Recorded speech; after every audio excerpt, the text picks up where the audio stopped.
Hello, all of you. Good morning. GDC Women, Vanaparthi, Department of Political Science. My name is L. Pushpa, lecturer. Today topic is Aikyaraj Samiti Nirmanam.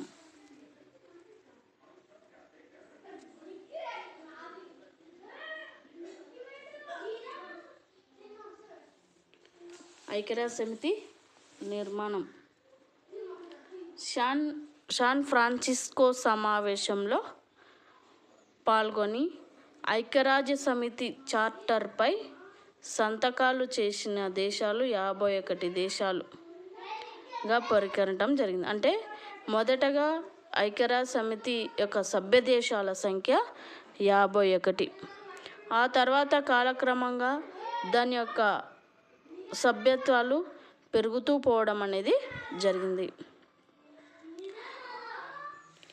అయితే అర్హత గల దేశాలన్నింటికి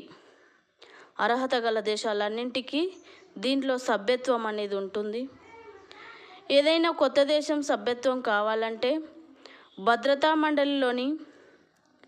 భద్రతా సమితి యొక్క సిఫారసు అవసరం ఉంటుంది. భద్రతా మండలి సిఫారసు పొందిన తర్వాత శాశ్వత సభ్య దేశాలైన America, England, France, China, Russia దేశాల యొక్క ఏకగ్రీవ ఒప్పందం ఉంటేనే, ఏకగ్రీవంగా ఓటు వేస్తేనే ఆ దేశాలు శాశ్వత సభ్య దేశాలు. అప్పుడు ఆ దేశానికి ఐక్యరాజ్య సమితిలో సభ్యత్వం అనేది ఉంటుంది. ఆ దేశాలకు శాశ్వత సభ్యత్వం అనేది ఉంటుందన్నట్టు. దీనిలో మనకు ఐక్యరాజ్య సమితి యొక్క స్వరూపం చూసుకున్నట్లయితే సాధారణ సభ, ధర్మకర్తృత్వ మండలి, ఆర్థిక సాంఘిక మండలి, అంతర్జాతీయ న్యాయస్థానం, సచివాలయం. ది హేగ్ నగరంలో నెదర్లాండ్స్లోని అంతర్జాతీయ న్యాయస్థానం ఏర్పాటు కావడం అనేది జరిగింది. మిగిలిన ప్రధాన కార్యాలయాన్ని అమెరికాలోని న్యూయార్క్ నగరంలో ఇవి ఏర్పాటు కావడం అనేది జరిగింది. అంటే అంతర్జాతీయ సంస్థలన్నీ ఒక అంతర్జాతీయ న్యాయస్థానం తప్ప మిగిలిన అన్ని సంస్థలన్నీ అమెరికాలోని న్యూయార్క్ నగరంలో ఏర్పాటు కావడం అనేది జరిగింది. మనం మొదటిది చూసుకున్నట్లయితే సాధారణ సభ చూసుకున్నట్లయితే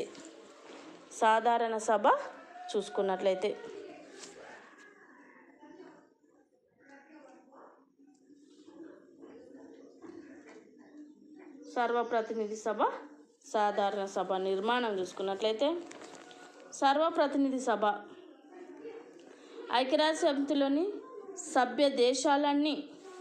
సమితిలోని సభ్య రాజ్యాలన్నీ ఇందులో ఉండడం అనేది జరుగుతుంది. ప్రతి సభ్య రాజ్యానికి ఒక ఓటు ఉంటుంది, కానీ 5 దాకా ప్రతినిధులను పంపవచ్చు. అర్హత గల రాజ్యాల ఏవైనా కానీ సమితిలో సభ్యత్వం దరఖాస్తు చేసుకోవచ్చు. అంటే అర్హత కలిగిన దేశాలు ఏవైనా కానీ సమితిలోకి సభ్యత్వం చేసుకోవచ్చు. కానీ ఈ విషయంలో భద్రతా మండలి యొక్క సిఫారసు అవసరం, శాశ్వత సభ్య దేశాల అంగీకారం అవసరం. శాశ్వత సభ్య దేశాల అంటే ఏ కొత్త దేశమైనా ఐక్యరాజ్య సమితిలో సభ్యత్వం పొందడం కోసము సాధారణ సభకు అప్పీల్ చేసుకున్నట్లయితే అది భద్రతా మండలికి పంపించడం జరుగుతుంది. అప్పుడు భద్రతా మండలిలోని శాశ్వత సభ్య దేశాలు ఏవైతే ఉన్నావో ఆ శాశ్వత సభ్య దేశాల యొక్క సిఫారసు ఉండాలి. అది ఏకగ్రీవంగా ఉంటేనే అది చెల్లుబాటు కావడం అనేది జరుగుతుంది. కమ్యూనిస్టు రాజ్యాలు సన్నిహితంగా ఉండే రాజ్యాల దరఖాస్తులు పశ్చిమ రాజ్యాలు వ్యతిరేకించడం వల్ల పశ్చిమ రాజ్యాలకు సన్నిహితంగా ఉండే రాజ్యాలు సభ్యత్వాన్ని దరఖాస్తు చేసుకోవడంతో దాన్ని తోసిపుచ్చేయడం అనేది జరిగింది. ఈ విధంగా అనేక పర్యాయాలు ఇలాంటి సమస్యలు రావడం అనేది జరిగింది అన్నట్టు. ఓటింగ్ విధానం చూసుకున్నట్లయితే దీంట్లో ఓటింగ్ విధానం చూసుకున్నట్లయితే సర్వప్రతినిధి సభలోని అన్ని విషయాలను ఓటింగ్ ద్వారా మాత్రమే నిర్ణయిస్తారు. సర్వప్రతినిధిలోని అన్ని విషయాలను ఓటింగ్ ద్వారా నిర్ణయిస్తారు. సాధారణ విషయాల్లో కాకుండా ఈ సాధారణ విషయాల్లో కూడా మెజారిటీ సర్వప్రతినిధి సభ ఆమోదిస్తుంది. అంటే మెజారిటీ అంటే ఓటింగ్ పెట్టడం ద్వారా 1/3 2/3 వంతు ప్రకారము ఈ ఓటింగు ఉండడం అనేది జరుగుతుంది. ముఖ్య విషయాలు నిర్ణయించడానికి 3/2 వంతు మెజారిటీ అవసరం ఉంటుంది. సభ్యుల ఓటింగ్ తీసుకోవాల్సిన విషయాలకు సాధారణంగా ముఖ్యమైన విషయాలను పరిగణించడం అనేది జరుగుతుంది. విధులు అధికారాలు సర్వప్రతినిధి సభ ముఖ్యంగా ఒక ప్రపంచ చర్చా వేదికగా ఉంటుంది. సభ ఆమోదించే నిర్ణయాలు కేవలం సిఫారసులు మాత్రమే కానీ సభ్యరాజ్యాలకు నిర్బంధించే శాసనాలు కావు. అధికార పత్రం చెప్పిన ఏ విషయంలో పైనైనా సర్వప్రతినిధి సభ చర్చించవచ్చు. ఇదే కాకుండా శాంతి భద్రతల విషయంలో, వివాదాల విషయంలో, అంతర్జాతీయ వ్యవహారాల విషయంలో సంబంధించిన ఏ విషయం పైన ఇది చర్చించటం అనేది జరుగుతుంది. సభాపతి భద్రతా మండలి ప్రాతిపదిక కంటే పెద్దది. ఐక్యరాజ్యసమితి లక్ష్యాల సాధనలోని సభకు పర్యవేక్షణ అధికారం ఉంటుంది. అంటే వీటన్నిటిని పర్యవేక్షణ చేసే అధికారము దీనికి ఉండడం అనేది జరుగుతుంది. కానీ మనకి ఇక్కడ చూసుకున్నట్లయితే మనకు 1945 తర్వాత ఏర్పడిన తర్వాత 3వ ప్రపంచ రాజ్యాల్లో మనకు ప్రచ్ఛన్న యుద్ధ వాతావరణం మనకు కనిపించడం అనేది జరుగుతుంది.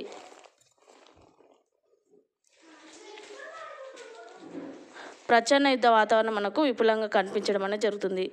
ఇక్కడ అంతర్జాతీయ వివాదాలు ఉత్పన్నమైనప్పుడు భద్రతా మండలి దాని యొక్క నిర్వహణలోని విఫలమైతే కానీ అతివాదులు చర్చించడానికి వీలు ఉండదు. అంటే భద్రతా మండలికి వెళ్ళిన తర్వాత అక్కడ చర్చ జరిగిన తర్వాతనే చూసుకోవడం అనేది జరుగుతుంది.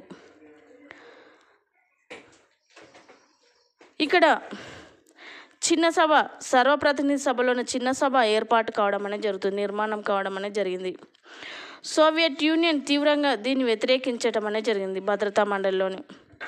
భద్రతా మండలి ఉపేక్షించడం ద్వారా చిన్న సభ సోవియట్ యూనియన్ వీటో అధికారాన్ని తోసిపుచ్చింది.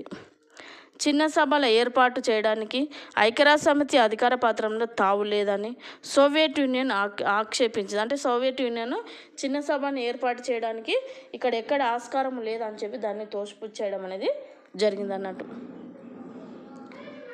ఈ సభ చట్టసమ్మతం కాకపోయినప్పటికీ అంతర్జాతీయ వివాదాలు పరిష్కరించడంలో భద్రతా మండలి విఫలమైతే ఈ వివాదాలను సమర్థవంతంగా పరిష్కరించడానికి ఈ సభను రూపొందించారు. ఈ ప్రయత్నం ఆశించినంతగా ఫలించలేదు.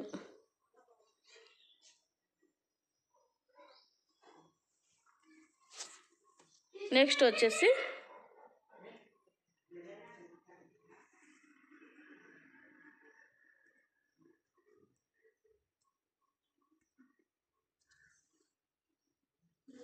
భద్రతా మండలి యొక్క నిర్మాణం. భద్రతా మండలి నిరంతర సమావేశంలో ఉండి త్వరితగతిన నిర్ణయాలు తీసుకోవడంలో సమర్థవంతమైన వ్యవస్థగా ఉండడం అనేది జరుగుతుంది. కానీ ఇది ఒక చిన్న కార్యనిర్వాహక సంఘంగా రూపొందించడం అనేది జరిగింది. భద్రతా మండలిలోని 5 శాశ్వత సభ్య దేశాలు ఉండడం అనేది జరుగుతుంది.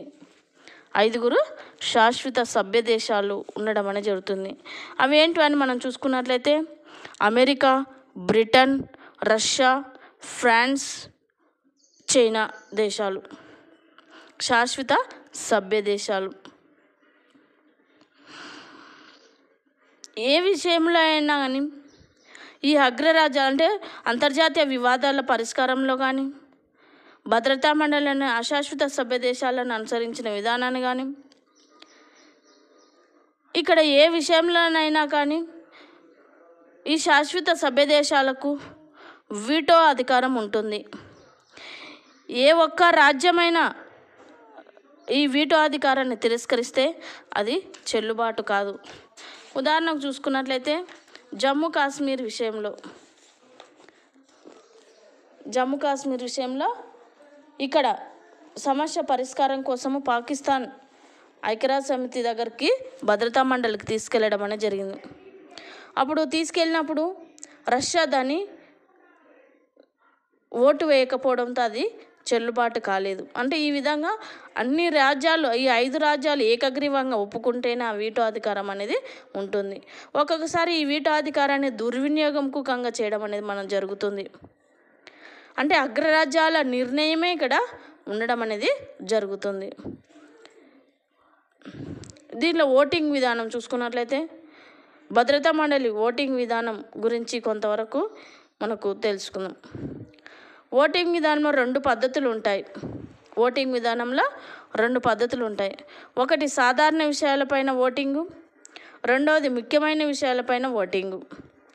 సాధారణ విషయాల్లో నిర్ణయాలు తీసుకోవడానికి కనీసం 7 సభ్యులైన తీర్మానం బలపరచాలి. అంటే ఏ విషయమైనా సాధారణ విషయాలు ఏవైనా కానీ కనీసం 7 రాజ్యాలైనా దీన్ని బలపరచాలి. ముఖ్యమైన విషయాలైతే నిర్ణయాలు తీసుకోవాల్సింది శాశ్వత సభ్య దేశాలు. ఈ 7 సభ్య రాజ్యాలైన తీర్మానం బలపరచాలి. మళ్ళీ దాంట్లో శాశ్వత సభ్య దేశాలు కూడా బలపరిస్తేనే అప్పుడు ఆ ఓటు ఉండడం అనేది జరుగుతుంది.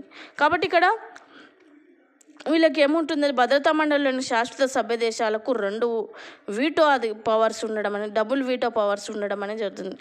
ఉదాహరణకు చూసుకున్నట్లయితే వివాదగ్రస్త రాజ్యాలు మండలిలో ఓటింగ్ పాల్గొన్న రాదు. అంటే ఏవైతే వివాద రాజ్యాలు ఏవైతే ఉన్నావో దీంట్లో ఓటింగ్లో పాల్గొనడానికి వీల్లేదు. వీటో ప్రయోగించనని చెప్పవచ్చు. కానీ 1965లో చేర్చిన సవరణ ప్రకారం భద్రతా మండలి ఆమోదం తీర్మానాలను కనీసం 9 మందైనా దీంట్లో ఆమోదించడం అనేది జరగాలి. ఈ విధంగా ఓటింగ్ విధానం కూడా ఉండడం అనేది జరుగుతుంది. నెక్స్ట్ వచ్చేసి విధులు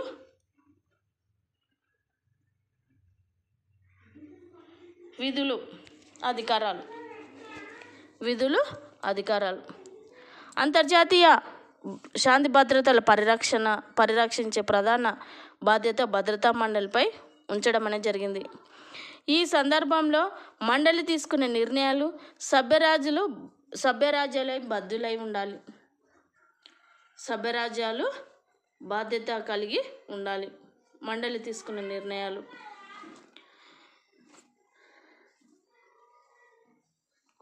కంపల్సరీ బాధ్యత కలిగి ఉండాలి. అంతర్జాతీయ వివాదాలు శాంతియుతంగా పరిష్కరించడానికి భద్రతా మండలి సర్వప్రతినిధి సభకు సమాన అవకాశాలు ఉన్నాయని చెప్పవచ్చు. ముందుగా సభ్యరాజ్యాలు తమ వివాదాలను అంతర్జాతీయ న్యాయశాస్త్ర ప్రకారం పరిష్కరించుకోవడానికి ప్రయత్నం చేయాలి. ఈ ప్రయత్నం విఫలమైతే ఈ వివాదాన్ని అంటే మొదటగా భద్రతా మండలి దగ్గరికి కాకుండా సర్వప్రతినిధి సభకు దీన్ని తీసుకెళ్ళాలి. సర్వప్రతినిధి సభ అప్పుడు ఏం చేస్తుందంటే భద్రతా మండలికి నివేదిక పంపించడం అనేది జరుగుతుంది. ఆ భద్రతా మండలికి తెచ్చినట్లయితే ఆ వివాదాలను మండలి ఎజెండా ప్రకారం దీన్ని పరిష్కరించడం అనేది జరుగుతుంది అన్నట్టు. ఈ విధంగా అధికారాలు కలిగి ఉండడం అనేది జరుగుతుంది భద్రతా మండలిలోను.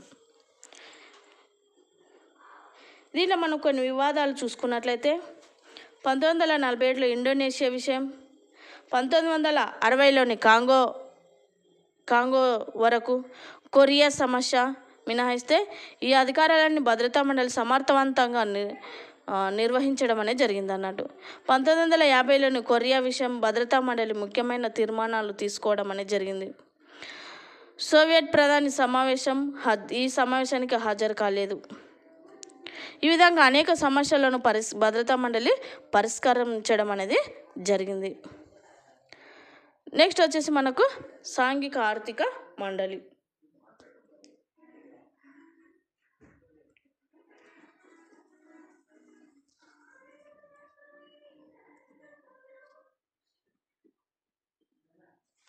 సాంఘిక ఆర్థిక మండలి అంతర్జాతీయ శాంతి రక్షణ, ఐక్యరాజ్యసమితి కనీస బాధ్యత.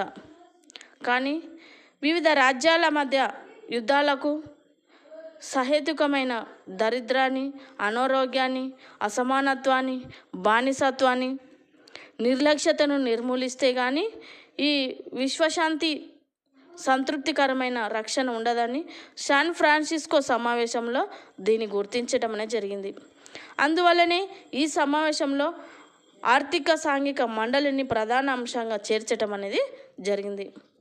దీని యొక్క నిర్మాణం చూసుకున్నట్లయితే సర్వప్రతినిధి సభ ఎన్నుకున్న 18 దేశాలు సభ్యరాజ్యాలుగా ఉండడం అనేది జరుగుతుంది. దీనిలో 18 దేశాలు సభ్యరాజ్యాలుగా ఉండడం అనేది జరుగుతుంది. ఆర్థిక సాంఘిక మండలిలోని సభ్యులు ఉంటారు. దీనిలో అందరూ ఈ 18 మంది సభ్యులుగా ఉండడం అనేది జరుగుతుంది. 1965లో చేర్చిన సవరణ ప్రకారం ఈ సంఖ్య 20కి పెంచటం అనేది జరిగింది. 20కి పెంచటం అనేది జరిగింది అన్నట్టు. దీంట్లో శాశ్వత సభ్యులు ప్రతిపాదిక ప్రకారం దీన్ని ఎన్నుకోవడం అనేది జరుగుతుంది. దీనిలో ఓటింగ్ విధానం చూసుకున్నట్లయితే సాంఘిక ఆర్థిక మండలి ప్రతి సభ్యరాజ్యానికి ఒక ఓటు ఉంటుంది. సాధారణ మెజారిటీపై నిర్ణయం తీసుకోవడం జరుగుతుంది. ఈ మండలి సంవత్సరానికి 2 సార్లు సమావేశం అవుతుంది. ప్రతి సమావేశం సుమారు నెల రోజులుగా కొనసాగించడం అనేది జరుగుతుంది. దీని యొక్క లక్ష్యాలు చూసుకున్నట్లయితే ప్రపంచ ఆర్థిక సాంఘిక వైజ్ఞానిక పురోగమనం లక్ష్యంగా చేసుకోవటం అనేది జరుగుతుంది. ఆర్థిక సాంఘిక మండలి ఈ వ్యవస్థను లక్ష్య సాధనగా పెట్టుకోవడం అనేది జరుగుతుంది. వీటిని తీర్చుకోవడానికి అంతర్జాతీయ కార్మిక సంస్థను సాంఘిక ఆర్థిక మండలిని తీర్చుకోవడానికి అంతర్జాతీయ కార్మిక వ్యవస్థను, ఆహార వ్యవస్థను, ప్రపంచ ఆరోగ్య వ్యవస్థను వంటి అనేకమైన ప్రత్యేక సంస్థలను ఏర్పాటు చేసి ఇటువంటి 18 ప్రత్యేక సంస్థల ఆర్థిక సాంఘిక మండలిలో ఉండడం అనేది జరుగుతుంది. తన విధులు కర్తవ్యాల నిర్వహణలో ఆర్థిక సాంఘిక మండలి సర్వప్రతినిధి సభ అజమాయిషి కింద కృషి చేస్తుంది. దీని యొక్క ఉద్దేశం ఏంటంటే జీవన ప్రమాణాలను అభివృద్ధి చేయడం, ఉద్యోగ అవకాశాలను కల్పించడం, ఆర్థిక పరిస్థితులను మెరుగుపరచడం ఈ మండలి యొక్క కృషి చేస్తుంది. విచక్షణారహితంగా ఎలాంటి కండిషన్స్ లేకుండా మానవ హక్కుల పట్ల, ప్రాథమిక స్వతంత్రం పట్ల శ్రద్ధ కనపరచడం అనేది జరుగుతుంది ఈ మండలి. నెక్స్ట్ వచ్చేసి ధర్మకర్తృత్వ మండలి.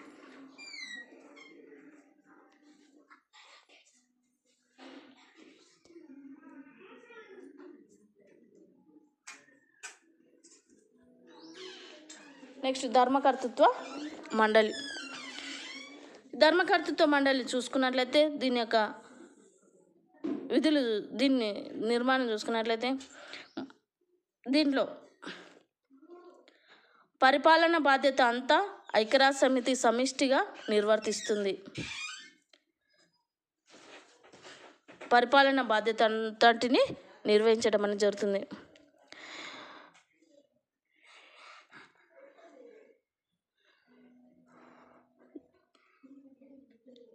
ఇంతవరకు నానాజాతి సమితిలో ఉన్న ధర్మకర్తృత్వ పద్ధతిని దీనికి అన్వయించడం అనేది జరుగుతుంది.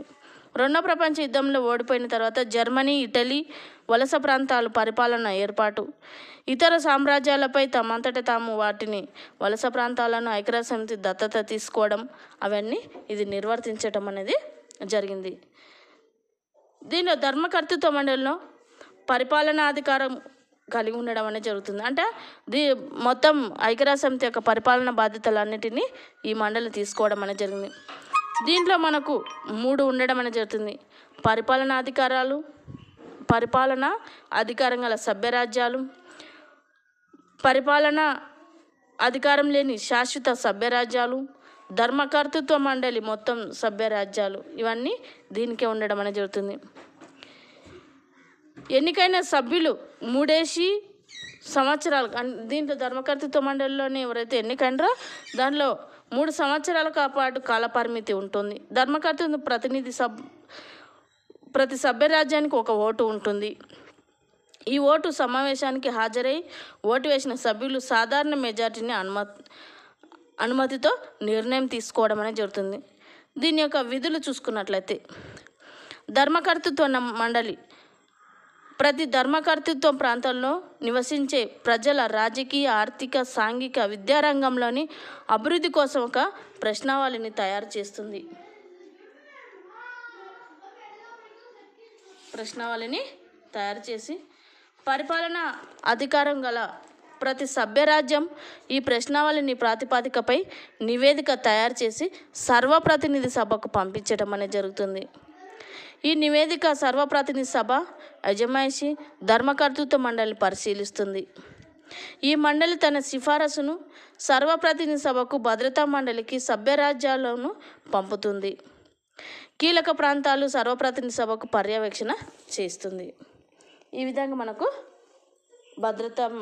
ధర్మకర్తృత్వ మండలి ఉండడం అనేది జరుగుతుంది. నెక్స్ట్ వచ్చేసి అంతర్జాతీయ న్యాయస్థానం. అంతర్జాతీయ న్యాయస్థానం నానాజాతి సమితి నాటికి అంతర్జాతీయ న్యాయస్థానం శాశ్వత న్యాయస్థానం లాగానే రూపొందించడం అనేది జరిగింది. నానాజాతి సమితి ఆవిర్భావానికి ముందు కూడా న్యాయ పరిష్కారాలు అమల్లో ఉండేటివి.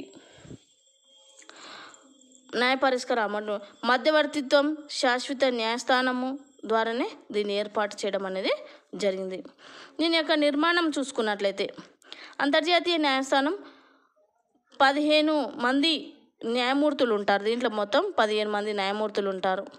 ఈ న్యాయమూర్తులు ఒక అధ్యక్షుడు, ఒక ఉపాధ్యక్షుడు ఉండడం అనేది జరుగుతుంది. ఉండడం అనేది జరుగుతుంది. న్యాయమూర్తులు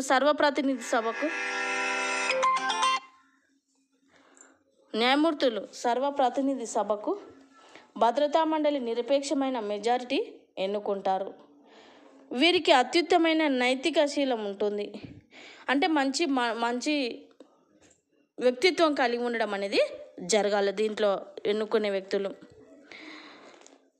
వాళ్ళు రాజ్యంలో అత్యున్నతమైన స్థానంలో ఉన్నవారు ఉండాలి. అర్హత ప్రకారం అంతర్జాతీయ న్యాయస్థానం ప్రపంచ ఖ్యాతిగాంచిన పండితులై ఉండాలి. అంటే న్యాయశాస్త్ర కోవిదుడై ఉండాలి. న్యాయమూర్తులు 9 వీళ్ళ యొక్క పదవి కాలం చూసుకున్నట్లయితే న్యాయమూర్తుల యొక్క పదవి కాలము చూసుకున్నట్లయితే 9 సంవత్సరాలు.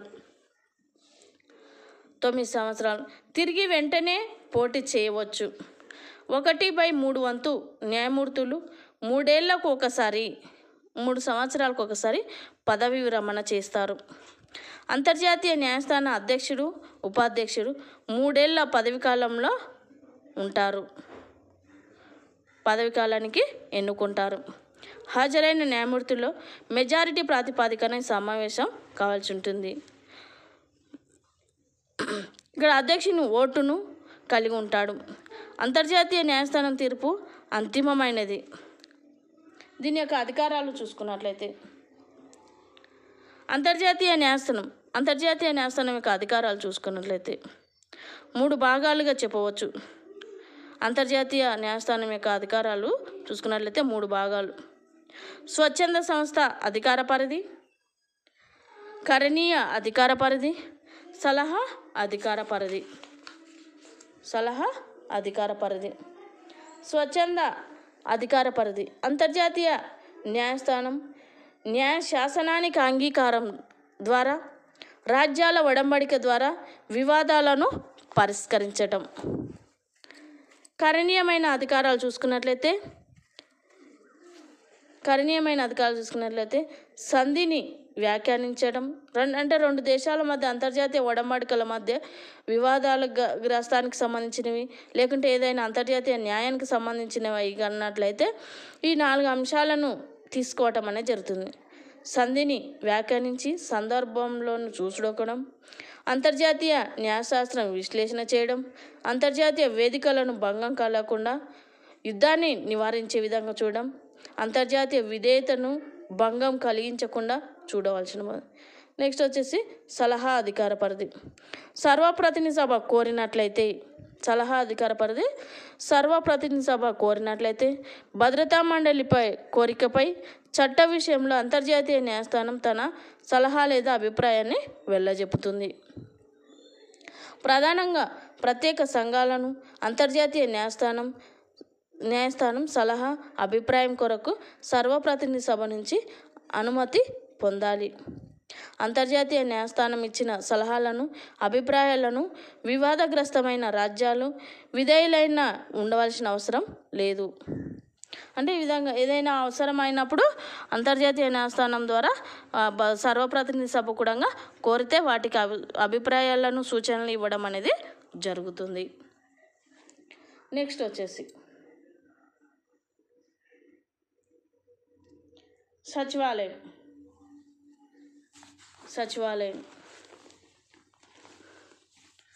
సచివాలయం ప్రధాన కార్యదర్శి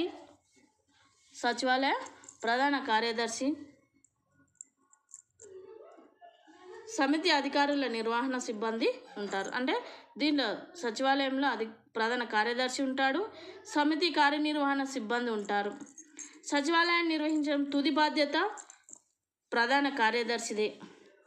ఇక్కడ ప్రధాన కార్యదర్శి చూసుకున్నట్లయితే ప్రధాన కార్యదర్శి పదవికి ఎన్నికైన వ్యక్తి ఒక ఉన్నతమైన అధికారంలో ఉండాలి.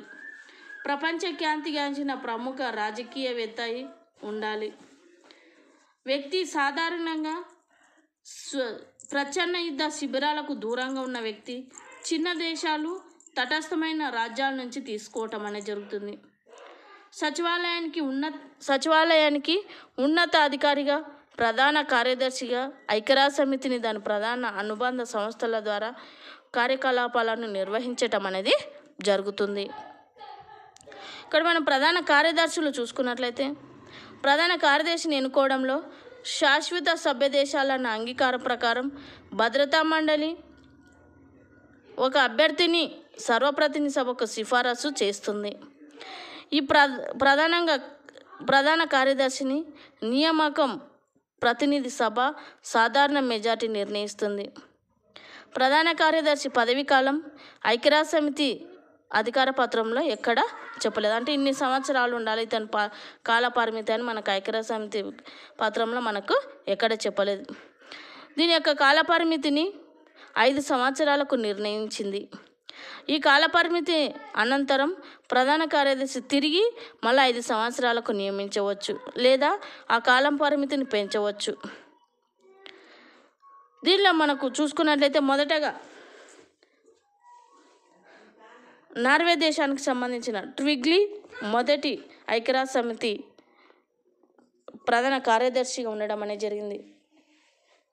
ఆ తర్వాత మనకు 1953లో స్వీడన్ దేశానికి చెందిన డాగ్ హెమర్షిల్డ్. ఈ విధంగా మనకు డాగ్ హెమర్షిల్డ్, యూతాండు, కుర్తివాల్డ్, ఈ విధంగా కొన్ని దేశాలకు సంబంధించిన వ్యక్తులు మనకు ఉండడం అనేది జరుగుతుంది.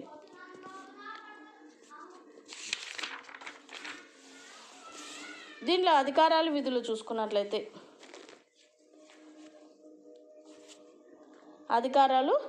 చూసుకున్నట్లయితే ప్రధాన కార్యదర్శి ఐక్యరాజ్య సమితి ప్రధాన పరిపాలనా అధికారి.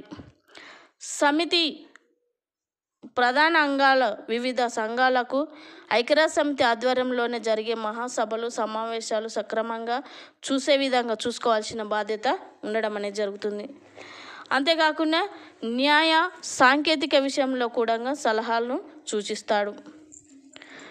నిర్వహణ అధికారాలు చూసుకున్నట్లయితే అంతర్జాతీయ శాంతి భద్రతకు భంగం కలిగించే ఏ విషయంలోనైనా ప్రధాన కార్యదర్శి భద్రతా మండలి దృష్టికి తేగలడు. ఆ విధంగా మనకు 1950 జూన్ 25న కొరియా సమస్య ప్రధాన కార్యదర్శి భద్రతా మండలి దృష్టికి తెచ్చాడు. ప్రధాన కార్యదర్శి ఓటింగ్లో పాల్గొనడు.